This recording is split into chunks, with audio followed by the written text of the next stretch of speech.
In Galatians 3, verse 28, one of the verses that we covered this Sunday, Paul says, "There is no Jew or Greek, slave or free, male and female, since you are all one in Christ Jesus."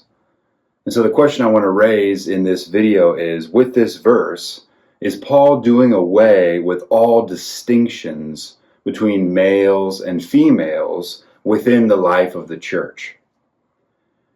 And this is a question people ask because in other passages in the New Testament, written by the same human author, Paul, he seems to make distinctions between males and females. If you look at the book of Titus, he has specific advice or instructions to different groups based on their gender and their age. He talks to younger women and older men, etc. If you read his letter to Titus, but also First Timothy, it seems like Paul restricts the office or role of elder within the church to men, to males. And so the question is, how do those passages harmonize with this passage where he says, now you're in Christ, so there is no Jew or Greek, male and female, slave or free? Some would say that we should use this passage here in Galatians 3:28, which clearly teaches that these distinctions between male and female no longer apply to God's people. Some think we should use those as foundational, and so we can set aside the other instructions in the Bible, or the other distinctions made in the Bible between males and females.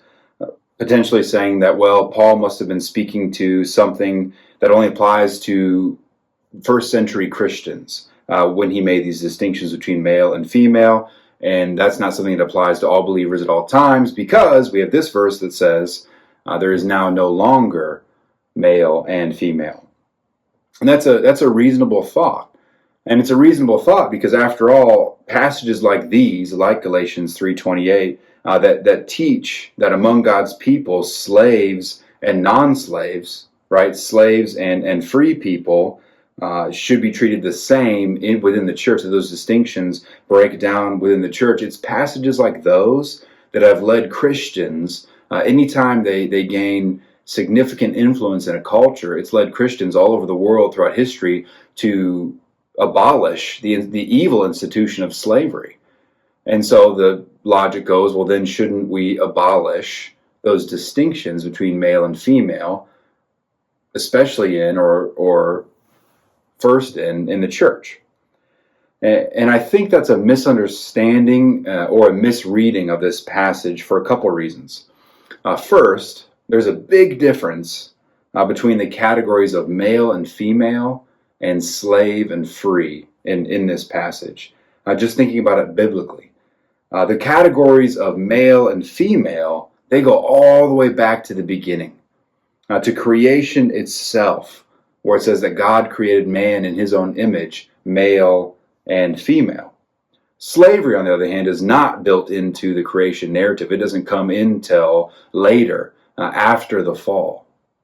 And God gives laws to the Old Testament people in order to regulate slavery, because slavery was already existing, was already all over the ancient world, but it wasn't a part of explicitly his good design. And so it's good and right to get rid of it. It's not right to own somebody made in God's image. Second reason I think that's a misunderstanding of this passage is that those who argue that this passage should erase all gender-specific roles in the church, like having male-only elders, those same people would probably not argue that you should get rid of all ethnicity or all cultures among God's people. Right? Because there's so much good that comes from the various cultures, right? There's so much good that comes from the church being a multicultural church. There's food and there's music and there's traditions that are good things that are a part of ethnicities and are part of culturals. Yet, if you were to apply how they apply male and female in this passage, Galatians 3:28, to Jew and Greek, where Paul is talking about, okay, those distinctions are not primary anymore, Jew and Greek, those are categories of ethnicity. Those are categories of culture.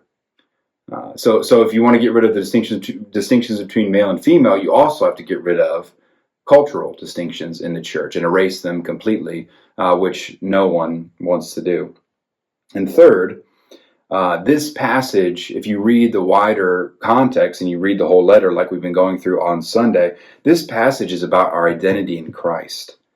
This passage is about how the church is unified by what's most important about us. That if you're in Christ, what's most important about you is not that you're free or that you're Greek or that you're female. What's most important about you is that you're in Christ, and we're all unified by that identity. Nowhere in this passage are gender roles or church leadership addressed. And so it seems best to go to passages where those things are addressed in order to answer those questions. Now, I hope this helps. See you Sunday.